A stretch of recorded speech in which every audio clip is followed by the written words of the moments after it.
It is Tuesday, December 7th, 2021, and it's the regular city council meeting for the city of Algonac. May I roll call, please?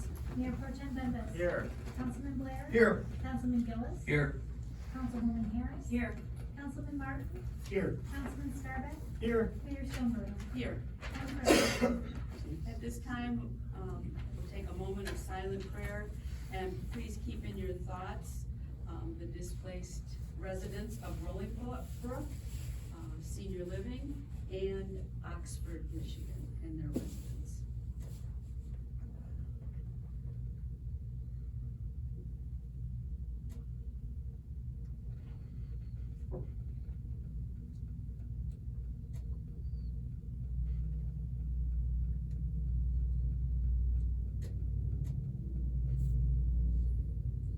Will everyone please stand for the pledge? I pledge allegiance to the flag of the United States of America and to the republic for which it stands, one nation, under God, indivisible, with liberty and justice for all.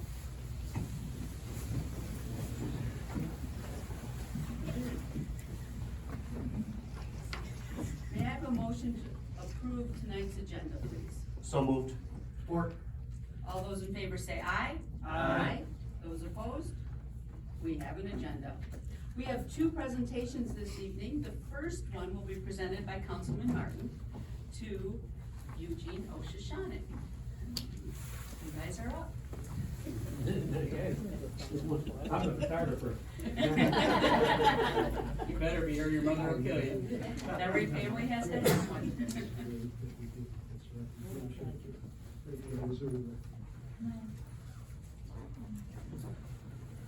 This is an Algonac Asset Award being given to Eugene Oshashanik.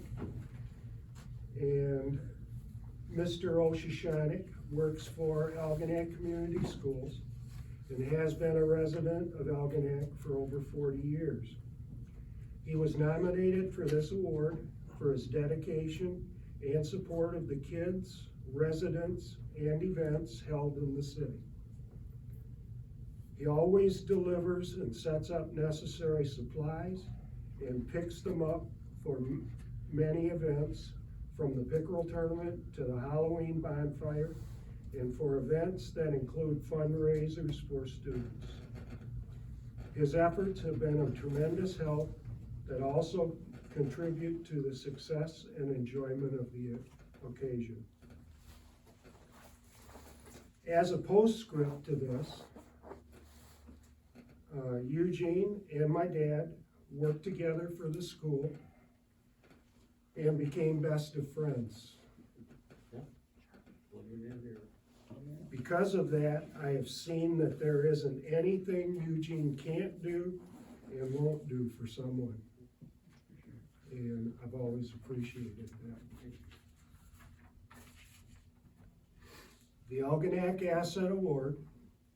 The City of Algonac presents this award to Eugene Oshashanik for your kindness and dedication in the work you do that contributes to the success of events held in the city and events that benefit students of Algonac Community Schools. Also known as the go-to guy for bringing whatever is needed for any event, from the pickerel tournament to the Halloween bonfire, we are grateful for your unfailing commitment. Your community spirit sets a positive example for all of us. Thank you for all you've done for the city of Algonac and for the students in our community. We're proud to call you one of our own, and this is signed by Mayor Terry Stoneberger. Congratulations.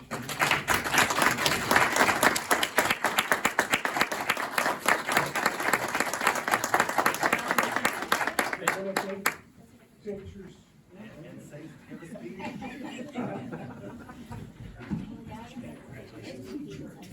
He said why? I don't think my husband.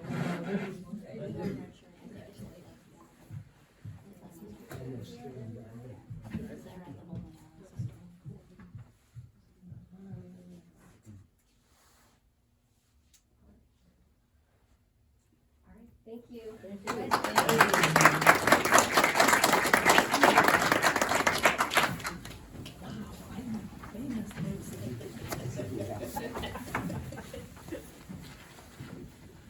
Next, we have a presentation from our city manager, Denise Gerstenberg, and it is about our wastewater treatment plant.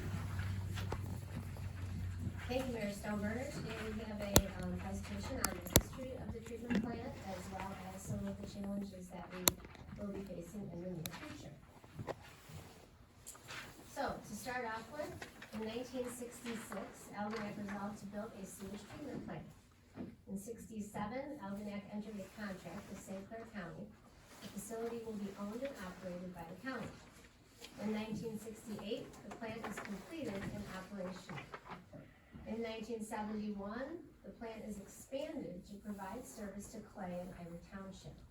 A new contract replaces the old contract. Each local unit pays a share of the plant expenses, with Algonac paying 30%, Clay 40%, and Ira 30%. In 1976, the work on the plant expansion began. In 1977, that expansion was complete and the plant starts to receive flows from Clay and Ira Township. Almost 20 years later, 1999, bonds are issued to construct new outfall pump stations. A new contract is executed, updating the capacities. Algonac at 30%, Clay at 35%, and Ira at 35%. In 2002, a new sludge storage facility is constructed. In 2003, bonds are issued for a trickling filter system. A new contract is executed once again. 2014, bonds are issued for the bar screen and plant upgrades. 2017, the first SAW grants were awarded to Clay and Ira Township. And in 2019, the wastewater treatment plant received a violation notice from Eagle. Response must include a plan to address the inflow and infiltration in the entire collection system. In 2020, the SAW grant was awarded to the city of Algonac. So why did the wastewater treatment get an Eagle violation? Well, the wastewater treatment plant is experiencing daily flows that surpass normal activity. High flows can be the result of flooding, heavy rains, and/or inflow and infiltration. Sources of inflow and infiltration can be sump pump discharges, damaged drains, broken cleanouts, illegal connections to the sanitary sewer, damaged or leaking sanitary storm lines. These continued high flows may result in increased operation and maintenance costs, backups in the collection system, backups in homes and businesses, a discharge of untreated sewage into the waterways, and limits on future development. So St. Clair County DPW has proposed an excess capacity agreement. The wastewater treatment plant needs Algonac, Clay, and Ira Township to all reduce their flows of water going to the plant. For example, the wastewater treatment plant has a 2.7 million gallon capacity, and the last big rain event had them treating 7 million gallons of water. The plant cannot continue to operate at such levels. The county has proposed that each entity start paying additional fees based upon excess flows. So, since the Eagle violation, what is the city of Algonac going to do? In 2020, we started a basement inspection program. A letter was sent out to about 250 homeowners with basements. DPW has been in the process of inspecting as needed. The homeowners were informed that their sump pumps and downspouts cannot be connected to the sanitary sewer, that open cleanouts cannot be used to drain their yard water into the sanitary sewer, and that manhole covers cannot be lifted to allow surface water entry into the sanitary sewer. The city did a press release in the Voice newspaper. We rented a street sweeper for the first time in 2021 to remove the debris before it enters and blocks the catch basins and the storm sewer. In 2020, we also started a public education campaign. We put out a quarterly newsletter that you are, of course, aware of, called the Algonac Way. And like every other newsletter, we put in something informational with regards to storm sewers and sanitary sewers. Our rental inspection program in January of 2020, we started inspecting, as part of the rental inspection program, for illegal connections to the sanitary sewer systems. The rental licenses are not issued until connections are corrected. And we have found multi-unit buildings that have their storms directly connected into the sanitary since that January 2020 start date. Manhole covers, we are replacing covers as needed, so surface water cannot enter the system. And we are starting to review, inflow and infiltration inspection program. This would be an inspection program to ensure that there are no illegal connections or pipe defects to the sanitary sewer that contribute to excess water being sent to the wastewater treatment plant. Up to 80% of the inflow and infiltration that we are experiencing can come from private infrastructure. We are also currently in the first year of our 3-year SAW grant. The SAW grant projects include cleaning, inventory, and televising the sanitary and storm collection systems, flow metering, inflow and infiltration testing, smoke and dye testing. So far, we've had 8 meters that were installed to monitor sanitary sewer flow and 1 rain gauge to monitor wet weather events. 80% of the sanitary and 46% of the storm sewer structures have been identified at this time. Our next step is to start televising the sanitary and storm collection systems. These results will identify where our problems were, and this will help us identify where we're going to plan our future capital projects. So, thank you very much. That gives you an update as to where we are at as our wastewater treatment project. Mayor, I have a few questions, of course. Okay, do you know if Clay and Ira are doing similar things? Mrs. Christenberg? Thank you, Mayor Stoneburner. Yes, Mayor Pro Tem, the county has met together with us and individually with each one of us, and we are all being directed to do similar things. Although I would say, that we have a very organized program that we have presented to the county as to how Algonac is proceeding. Are we thinking that this will be enough to resolve the issue, or are we looking eventually that we're gonna have to, expand the, plants? I would say that, from what I understand, there is not enough room to expand the plant. We don't own enough property to do so.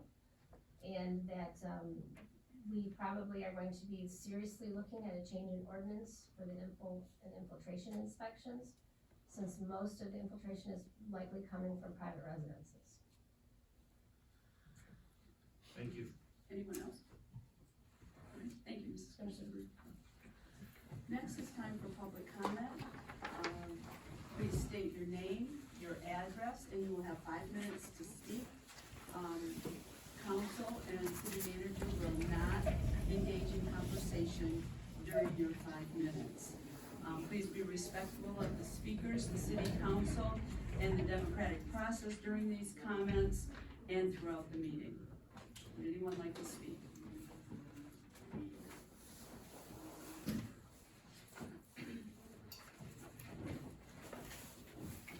Hello, I'm Scott Frank, 1957 St. Clair Boulevard. And every time I come here, I receive a new letter from the blight officer. I'm trying to sell a trailer. I have it parked in my yard, and they said I can't park anything in my yard. I can park anything in anywhere, any spot in my yard because it's my property. I own it. I don't rent it. I don't lease it, anything. I own it. This is a waste of taxpayer dollars, and I'm tired of the harassment, and that's all I have to say. Anyone else like to speak? Seeing no one, we'll go on with our agenda. City manager's report. Mrs. Christenberg. Thank you, Mayor Stoneburner. Just be advised that, leaf vacuuming ended, the Wednesday before Thanksgiving. Update on Robbins Construction. The contractor is working to have all residents connected to the new water main by mid-December. The intermittent water shutoffs will continue until this process is complete. The deteriorated condition of the existing water main, the water tap connections has made this process very tedious. We certainly appreciate the patience of our residents. We will be sending out a letter to all of the residents, letting them know that City Council does appreciate their patience during these trying times, as well as let them know that the paving will not be done until the spring. We should have everybody on the new water main very shortly. I do have pieces of some of the pipe in the office, if anyone would like to see some of the challenges that we've been having with some of these saddles on our water mains. And lastly, the Rolling Brook structure fire. I just wanna remind everybody that monetary donations are being accepted on behalf of the residents by both Algonac Rotary and the Algonac Lions Club. Rotary donations can be dropped off at North Star Bank, and the Lions Club donations can be dropped off at the Lions Club. Thank you. We, need to approve or consider our consent agenda. This consists of our city council meeting minutes from October 19th, 2021. May I have a motion? I think it should be 11/19, 2021. May I have a motion, please? I'll make a motion to approve the consent agenda as presented. Support. I'd like to make a correction. It should say November 16th, 2021. The agenda is incorrect. All those in favor say aye. Aye. Those opposed? Okay. Next, up is, on the agenda is our introduction of an amendment to chapter 50 zoning, article 15, general provisions section 449, accessory building structures and uses. Ordinance amendments have been proposed based on staff experience, a review of similar ordinances in other communities, city council input, Facebook comments, and consideration of Algonac as a community of recreational enthusiasts. Amendments to the zoning ordinance are reviewed first by the planning commission, who provides a recommendation to the city council. And we have that before us now. A summary of the changes to this ordinance is to change the number of recreational equipment or boats boats that can be stored from 3 to 2 for lots 7,800 square feet or less. Storage has been a problem on several smaller lots in Algonac. Next, currently, corner lots have 2 front yards and therefore parking is limited. The revised ordinance allows a corner lot to consider the front yard that is not parallel to the residential address as a side yard with allowable parking. The third change, currently any recreational equipment or boat must be 10 feet from the main building.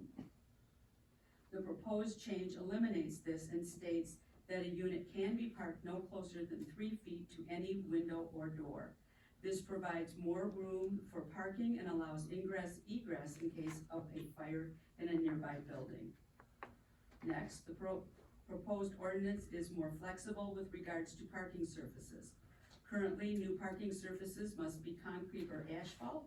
Proposed are more surface options for side yard parking that include asphalt millings and gravel if a weed barrier is installed and it is properly maintained. Fifth, currently only boats of certain sizes may park in the driveway and only for part of the year. Proposed is any one unit may park in the driveway year-round. The next change, currently there is no parking on vacant lots. Proposed is parking allowed on a vacant lot adjacent to an occupied home if they are both owned by the same person. The Planning Commission met on November 22nd, 2021, and recommends the amendments as proposed, except for one change to the allowable time frame for parking a camper. This part of the amendment states the change as a public street. You can park on a public street for a period not to exceed 48 hours, or on an established driveway for a period not to exceed 72 hours. May I have a motion, please? I'll make a motion to introduce amendment to chapter 50 zoning, article 15, general provisions, section 449, accessory building structures and uses as presented. Support. Discussion, comments, questions, concerns? I have a few, Mayor, if I could. Yes. First, let me say that, anytime we can lower regulations and have, more freedom to do with our property we want is a good thing, but at the same time, because it affects our neighbors and property values, we do have to be careful with changes we do make and unforeseen circumstances. So, just looking at this, 1C, all units will be kept in proper repair and not allowed to be unsightly or unkempt, is that, specific enough wording? Because what might be unsightly to my wife is not always unsightly to me, just ask her when she tells me that I clean the kitchen. Okay. So that's a concern. I understand, 1D with the gravel, are we opening up any type of, Pandora's box by giving so many options? Cause some people will have a gravel driveway, and maybe not the proper weed barrier. Are they gonna have to get inspected ahead of time to make sure the weed barrier is proper, so that it doesn't turn into a mess? And the final one I have is, the unit shall be parked or stored no closer than 7 feet from the front lot line. Is that from the sidewalk back, or is that from the street? Mrs. Gerstenberg. Thank you, Mayor Stoneberger. Mayor Pro Tem, your front lot line is usually 1 foot off the sidewalk, but not everybody has a As a sidewalk. sidewalk, so then it would be It's 7 from feet from your front lot line, the street. if that's where your lot line is. That's- Some people may have legal descriptions that read to the center of the road. So theirs would be where the right of way line is. But that's where their property line would be.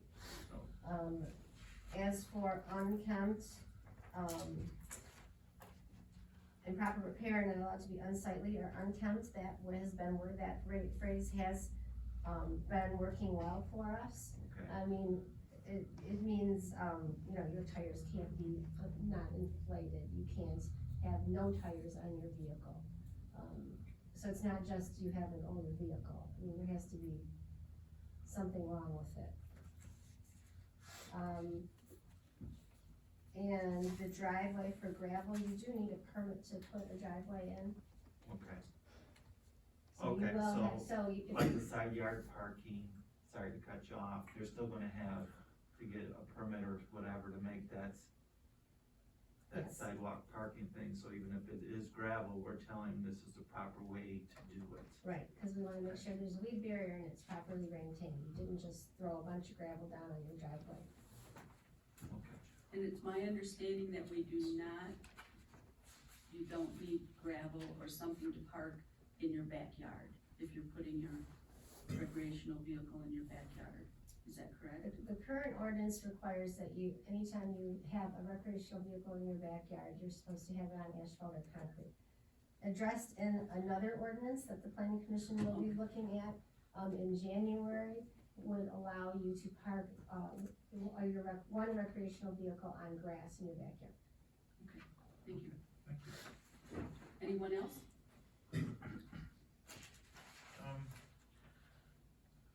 With no time limit. So the recreation vehicle could stay in the backyard for years and years. The recreational vehicle has to be registered and licensed at all times, and it has to be properly maintained. Thank you, Mayor. Anyone else? Roll call, please. Mayor Pro Tem Bembas. Yes. Councilman Blair. Yes. Councilman Gillis. Yes. Councilwoman Harris. Yes. Councilman Martin. Yes. Councilman Scarback. Yes. Mayor Stoneburner. Yes. Motion carried. Next, we're being asked to adopt resolution 2021-12, amending the fiscal year 2021 to 2022 fee schedule at account number 462.000 concerning multiple family unit inspection fees from $67 per unit to a charge based on the number of units at the property. Again, our ordinance amendments are proposed based on staff experience and review of similar ordinances in other communities. Our council gets to have input, Facebook comments, and these proposed fee changes offers the savings to landlords providing they are compliant at the time of the inspection. A checklist will be sent with renewal notices identifying the most common violations.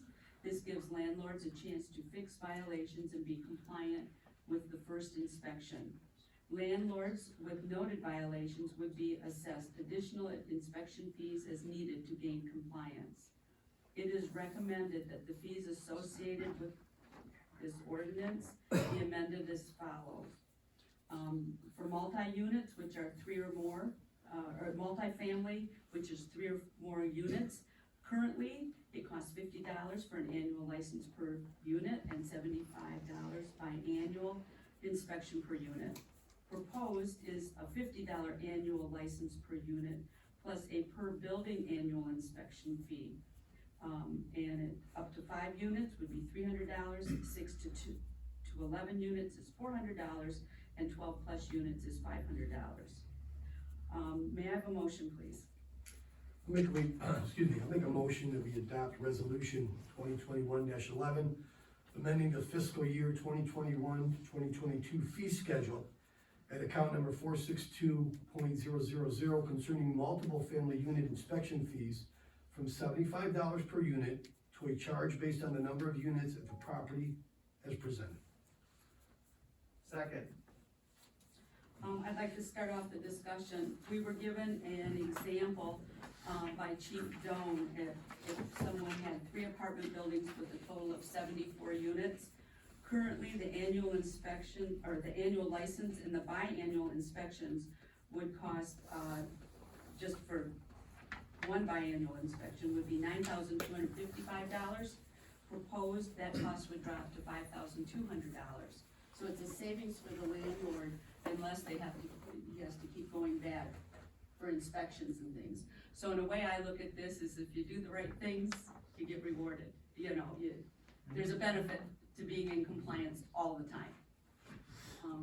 I think this is a great idea. Mayor, I totally agree. Anytime we can, reduce, taxes for our residents is a great thing. And at the same time, going to annual inspections, make sure our buildings are safe for the citizens who rent them. I think it's a win-win all the way around, except for city workers will have to do a little bit more inspecting. So. Anyone else? Roll call, please. Councilman Blair. Yes. Councilman Gillis. Yes. Councilwoman Harris. Yes. Councilman Martin. Yes. Councilman Scarback. Yes. Mayor Stoneburner. Yes. Mayor Pro Tem Bembas. Yes. Motion carried. Next, we're being asked to approve payment for the building department services. May I have a motion, please? I'll make a motion to approve payment for building department construction services and office hours in the amount of $1,570.08 to Tracy Callick Building Official Services for the month of October 2021. Support. Discussion, comments?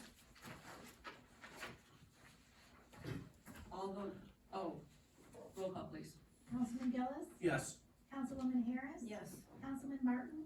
Yes. Councilman Scarback. Yes. Mayor Stoneburner. Yes. Mayor Pro Tem Bembas. Yes. Councilman Blair. Yes. Motion carried. Next, we're being asked to approve the engineering services for the bridge inspections. The FHWA developed and implemented a national program to assure bridges are safe that requires them to be inspected every 24 months. As you recall, at our meeting on September 21st, 2021, we awarded Anderson, Eckstein, and Westrick Incorporated to conduct 5 bridge inspections. Therefore, the Ruskin Avenue over Oriel Canal, Edgewater Drive over Bateau Canal, Venetian Way over the canal parallel to M29, Channelside Drive over the canal parallel to M29, and Rose Lawn Court over the canal parallel to M29. The invoice that was submitted for the professional services are from September 27th, 2021 to October 24th, 2021 for these inspections, and so far 65% of the inspections have been complete. May I have a motion, please? I'll make a motion to approve invoice for professional bridge inspection services from Anderson, Eckstein, and Westrick Inc. in the amount of $2,762.50. Second. Discussion, comments, questions, concerns? Have they, Mayor, do you know if they've given us any reports on the 65% that they've completed? Mrs. Gerstenberg, have we received anything on that yet? We have one from 2 years ago, but we don't have the, current one yet. Okay, thank you. Anything else? Roll call, please. Councilwoman Harris. Yes. Councilman Martin. Yes. Councilman Scarback. Yes. Mayor Stoneburner. Yes. Mayor Pro Tem Bembas. Yes. Councilman Blair. Yes. Councilman Gillis. Yes. Motion carried. All right, next, item on the agenda, we're being asked to approve accounts payable and payroll. May I have a motion, please?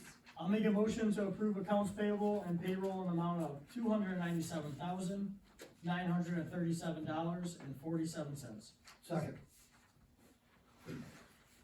Then it's 43 cents. Oh, I apologize. Unless you wanna give them a 4-cent tip. No, we're good on that. Discussion, comments, questions, concerns? Roll call, please. Councilman Martin. Yes. Councilman Scarback. Yes. Mayor Stoneburner. Yes. Mayor Pro Tem Bembas. Yes. Councilman Blair. Yes. Councilman Gillis. Yes. Councilwoman Harris. Yes. Motion carried. Mrs. Gerstenberg, what's on our next agenda? Thank you, Mayor Stoneburner. We will be looking at adoption of the zoning ordinance that you introduced this evening. The water department filter membrane replacement. We have some invoices for some water main repairs. We have pay application number 2 for the Robbins Street water main and road, and we will be awarding a contract for Scott Park. Oh, nice. Okay. Council comments. Councilman Blair. Good evening, all. Eugene, congratulations, well deserved, absolutely, thank you, fabulous. Also, a couple things on the, Rolling Brook, can't say enough about our fire department, our police officers and all the surrounding communities that came to help. I know that we have a few people that are displaced, but nobody was lost in that, so, I think that's a win-win, so Joe, you and your crew, fabulous job, absolutely, like always. My heart goes out to everybody that is displaced in Rolling Brook, and, I hope they all find somewhere to stay real soon, it is cold out there, and, I know that there's a couple different nonprofits that are helping out what they can for Rolling Brook, and, I know there's been an outpouring of, a lot of help for them, which is a great thing for our community. Also, my heart goes out to the Oxford community. What do you say about something like that? It's depressing, I'm sorry, it's a horrible thing, and, again, my heart goes out to the family and the relatives in the school district of Oxford. Also, we had a little holiday drive-by here, last Saturday, if anybody got a chance to drive by, it was, something we do every year. Nice little turnout, if you ever get a chance to drive through it, it's a lot of fun. Besides that, I don't think I have anything else, I want to thank everybody for coming out this evening, and have a great night. Councilman Gillis. I'd also like to congratulate Eugene on your award, very well deserved. And since the last time we've met here, it seems like we've had a lot of not so good things happen, but you know, out of every bad thing, there's some good. This kind of reminds me of Mr. Rogers' quote, "Look for the helpers, you'll always find the people who are helping." So when Rolling Brook happened, it was a terrible thing, but the community came out in droves to help. I was I was sorting clothes for days, and I know many of you were, and the amount of donations that has been received, either monetarily or physically from the community, is absolutely unbelievable. So my heart goes out to everybody that was affected, but I'm also very proud to be in a community that we take care of one another. And that's all I've got to say. Have a great evening. Mayor Pro Tem Bembas. Eugene, I think you've touched all of us, or helped all of us in one way or another. I know you've helped me before with bleachers, and it's noticed and appreciated. Thank you for coming out. We're glad you care about us. Yeah, Rolling Brook, you guys could not have said it better. Thank you to the Algonac Lions. Thank you to the Algonac Rotary. And don't forget the Pearl Beach Lions for our friends in Clay. They collect a ton of clothes and supplies and they are constantly open if you call them. My goodness, the clothes they got, I've never seen so many clothes, and Rocky's right, he was there folding, I was there different, everybody's there folding clothes and sizing clothes, so even if you're not affected by Rolling Brook and you're just in that type of situation this holiday season, contact the Pearl Beach Lions, they can help you out. From a personal standpoint, this is December, mail early, our packages are up big time compared to last year. We're ahead of keeping current with packages, but if you're gonna send your grandson, your granddaughter who lives out of state a package, the sooner the better, for two reasons. Packages are picking up, slows us down, number one. Number two, all those ships are still in the Pacific Ocean waiting to be unloaded. Please hurry. That's it. Okay. Councilman Martin? I'd also like to thank Eugene again for all he's done for all of us in the community, and we all appreciate that.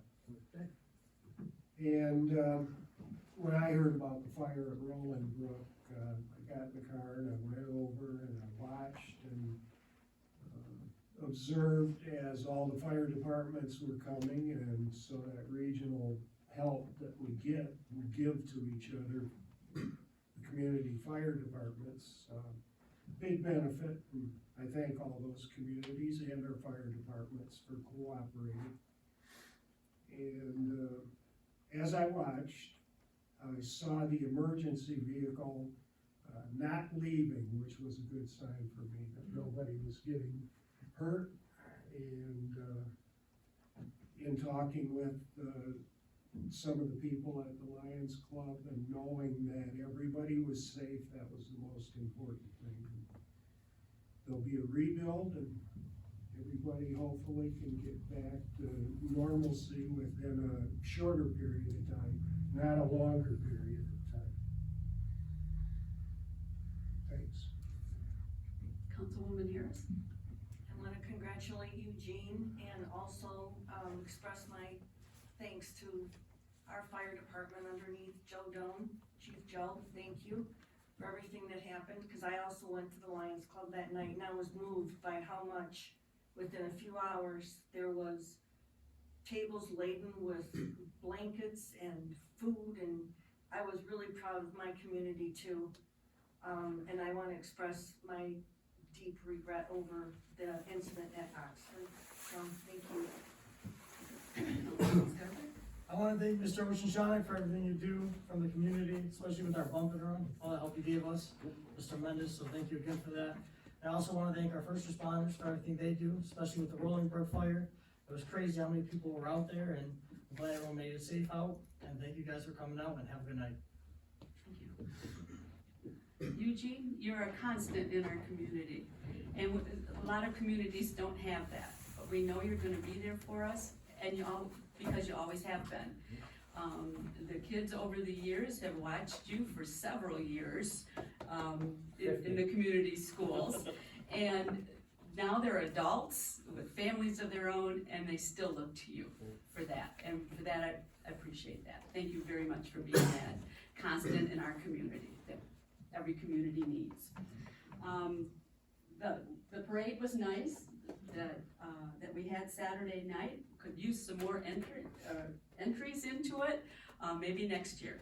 But the weather was really, I wanna say warm, compared to last year. Yeah, we were able to stay out the whole time, and it was really, really nice. So thank you, everyone that has been involved in that. Saturday night, up in Waterfront Park, we will have the Nativity, and if you care to get tickets for that, so you can walk through that, you can do that online. And that, I know we went to the Nativity in Troy and went through that, and it was absolutely fabulous. So I'm excited to see what the Faith Coalition of Churches in Algonac are putting together. I'm excited about that. Rolling Brook was the tragedy that we had close to home. One thing that I have to keep remembering is that Rolling Brook is an independent senior living facility for several seniors. These seniors are used to living on their own they're not assisted by others, and right now, they're doubled up all over, and they're with family. I just hope in this giving season that they can find a place to stay so they can have that independence back that I imagine they so would want. But I would like to thank the businesses and the organizations in our community, the individuals that came out. Something I didn't even think about was the prescriptions that were lost, and we had reps from different drugstores in Algonac. I remember seeing the person from Kroger's, because a lot of them have their things at Kroger's, but they also had them at CVS and Rite Aid, but they made sure they had a supply of medicine because they lost everything. Because they came out, they didn't have shoes on, some of them, no socks. It was a tremendous day watching our community come together. It was a wonderful day to see that, but it was also a tragic day. And Chief Joe, you made that less of a tragedy than it could have been. And thank you to you and your men, and the men and women all in our whole county were here. Everybody was helping. I just hope they can get back to a new normal, so that they can be on their own sooner than later. Maybe that could be their Christmas present, I sure hope so. But everybody came out, and it got to the point, and I was there for quite a while that day, is that we had to stop saying, don't bring anything more. There wasn't anything more that people could do. We were asking restaurants, don't send any more food. It's not that they didn't want to, there was too much there already. But there's still gonna be a lot to do. We don't need any more clothes, but again, we have funds at, through the Algonac Rotary at North Star Bank and at the Algonac Lions. So if you have it in your heart and your checkbook, write a check. And hopefully we will have a very safe holiday season here in Algonac. That support that was given here, I know there were things on the TV, but it was felt all the way up in Sanilac County, over in Oakland County. Our little town had people coming from all over. And for that, I am thankful I live here. It's like having people like Eugene here in our lives. We come out and support each other. And boy, did we ever. And with that, Well, Mayor, I think you forgot one group, and the group of ladies came with their service dogs. And I thought that the was- therapy dogs. With therapy dogs, and I thought that was very nice, that, Murphy and Charlie were there, and just to comfort people a little bit. Yeah, we have an organization in St. Clair County that when there is a crisis and they would like to have comfort from a therapy dog, just to pet them,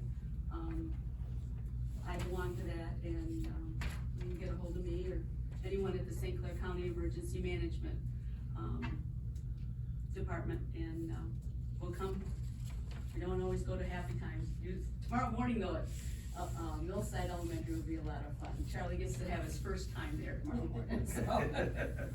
He gets to join his brother and Lori Glide with her Cole, so we're gonna be at Millside tomorrow. With that, Mr. Blair. You know what, before we adjourn, Ray, if you know somebody that lives by the water plant, their house might be worth a lot of money apparently if we can have to expand it. Just kidding, of course, a little levity there. With that, though, I'd like to make a motion to adjourn. All those in favor say aye. Aye. Opposed? We're adjourned.